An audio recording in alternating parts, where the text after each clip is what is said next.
गुरुमुखों जय सच्चिदानंद। प्रसंग है दिव्य ज्योति।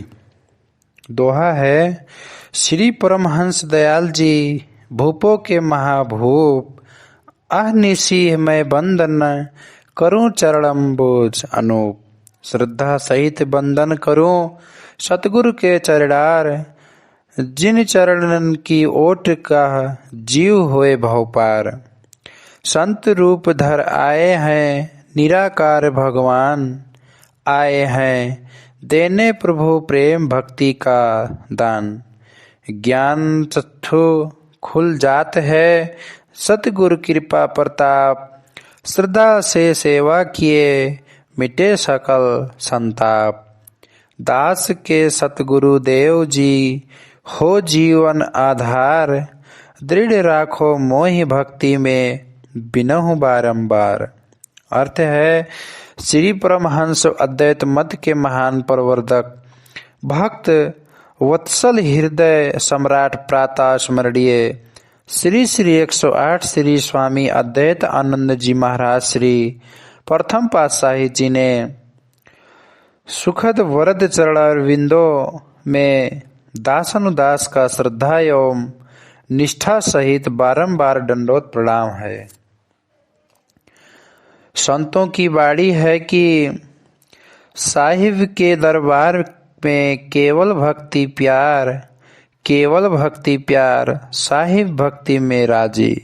संत पलटू साहिब जी कथन करते हैं, परमात्मा के दरबार में न किसी की जाति पाति देखी जाती है, न धर्म अथवा देश ही देखा जाता है कि तुम किस धर्म को मानने वाले हो और किस देश के निवासी हो। ना ही वहाँ धन संपत्ति के विषय में देखा जाता है कि तुम लखपति हो या करोड़पति हो अथवा अरबपति हो, और ना ही वहाँ पदाधिकारी को ही देखा जाता है कि तुमने संसार में कितना ऊंचा पद प्राप्त कर लिया है। वहाँ तो केवल प्रेम स्वरूप भक्ति का ही आदर होता है, और जिसके हृदय में भगवान की प्रेम स्वरूप भक्ति का निवास हो वही भगवान को प्रिय है।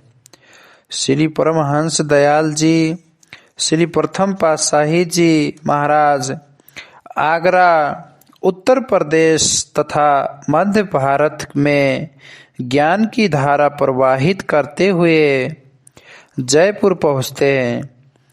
यहाँ श्री परमहंस दयाल जी कुछ समय अस्थायी रूप से रहे और पारमार्थिक उपदेश तथा जीवों के कल्याण का कार्य आरंभ किया। यद्यपि मत की स्थापना आगे चलकर हुई, तथापि सत्संग का आरंभ जयपुर में ही हुआ। वहाँ बहुत बड़ी संख्या में आपके प्रेमी हुए। इन प्रेमियों तथा सत्संगियों के प्रबल आग्रह से उन्हें परमार्थ लाभ कराने हेतु आपने यहाँ रहना स्वीकार किया।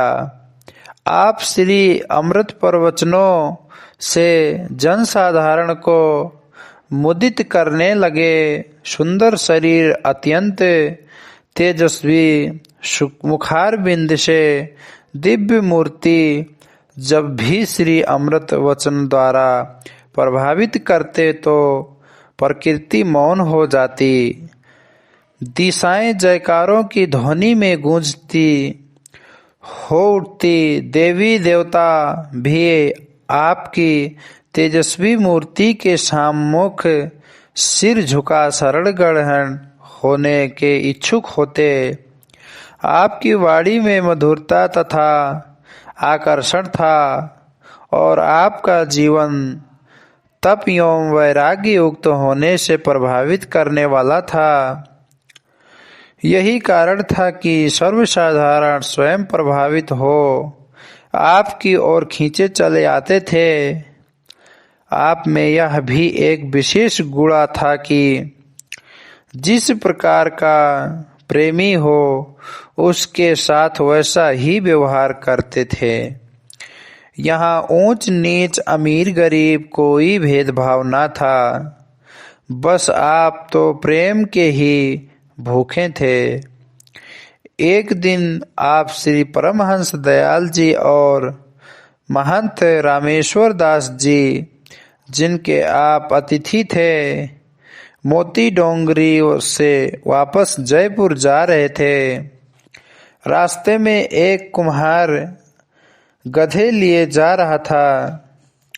आपके निहार कर उसने बड़े प्रेम से विनय की, महाराज आप मेरे घर चले।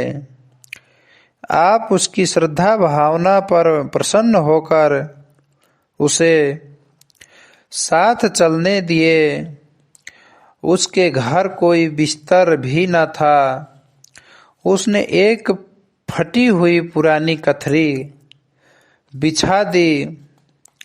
आप उसी पर विराजमान हो गए।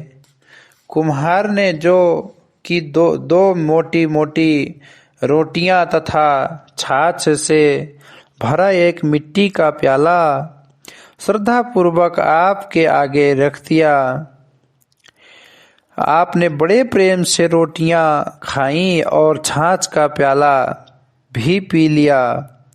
रोटी का जरा सा टुकड़ा महंत जी को भी दे दिया, परंतु महंत जी जाति धर्म का भेद रखते थे, अतः उन्होंने उसे नहीं खाया बल्कि एक और रख दिया।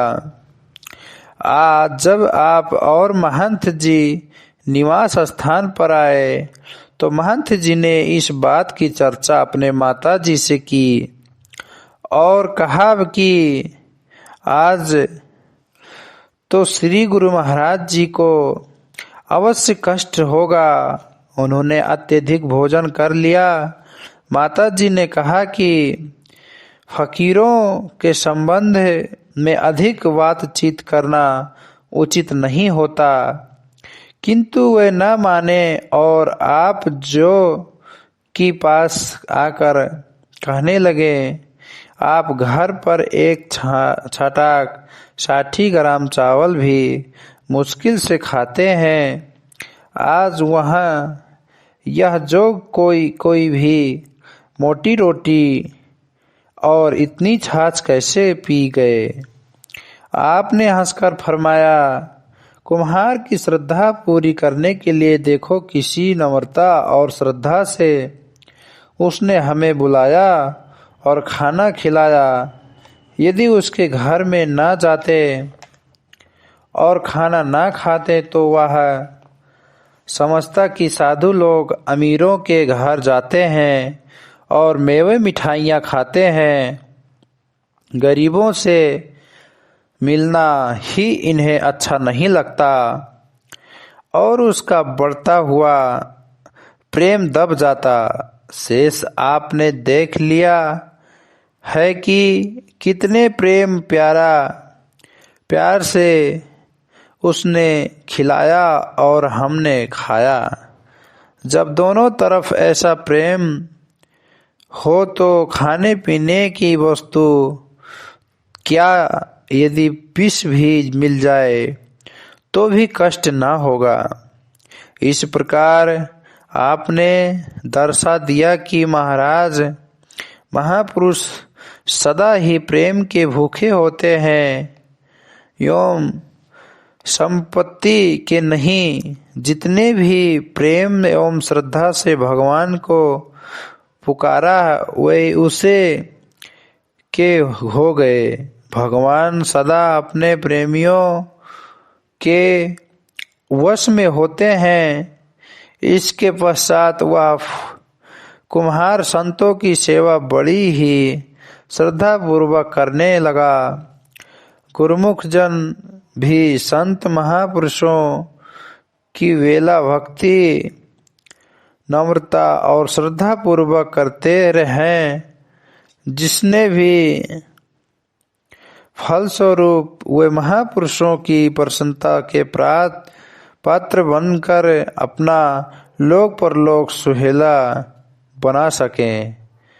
बोलो जयकारा बोल मेरे श्री गुरु महाराज जी की जय।